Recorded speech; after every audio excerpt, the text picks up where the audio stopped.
May you be able to see the light of hope and feel the peace that passes understanding, no matter what may trouble you or your world today.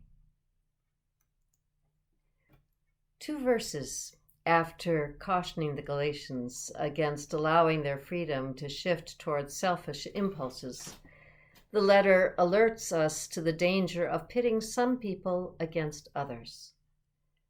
Verse 15 of chapter 5 says, "If, however, you bite and devour one another, take care that you are not consumed by one another."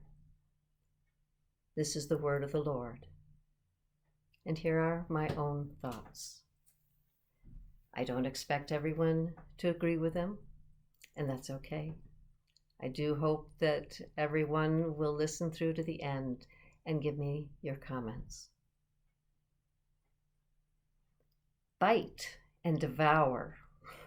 It's a very visceral image, one that unfortunately all of us have probably seen played out in real life. It's bad enough when it appears as cattiness or hyper-competitiveness.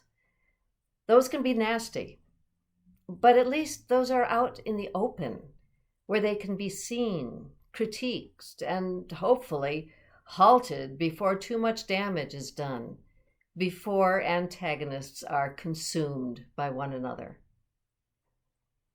It's worse when it occurs underground.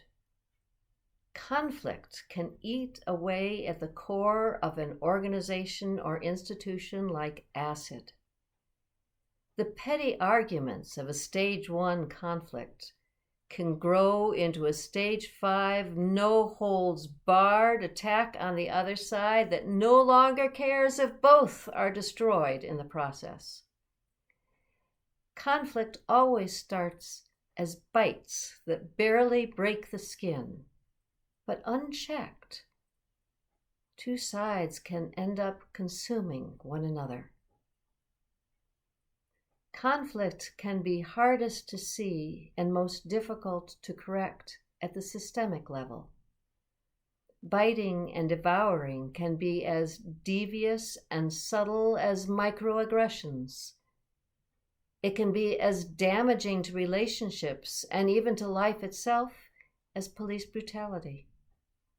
It can take the form of unequally applied justice. Too much of any of those, or a combination of them, can lead to riots such as those that marked the first reaction to the death of George Floyd.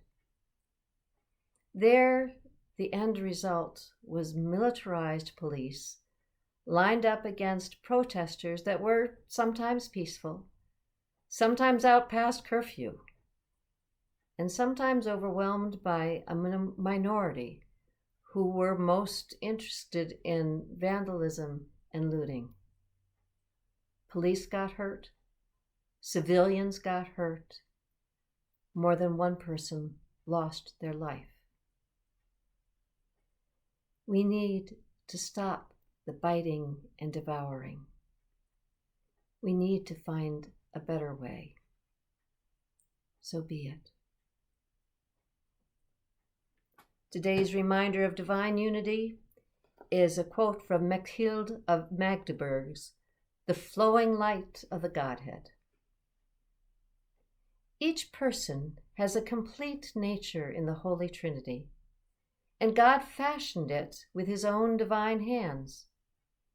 However, when we disobeyed God's love, we canceled the Lord's holy efforts on our behalf. But God's love made him want to restore us with his own feet and hands so we could have great oneness with him. And here is our blessing song of hope. May the God of hope go with us every day, filling all our lives with love and joy and peace. May the God of justice speed us on our way, filling every land and race with light and peace. Praying, let us work for peace. Singing, share our joy with all. Working for a world that's new. Faithful when we hear Christ's call. Amen.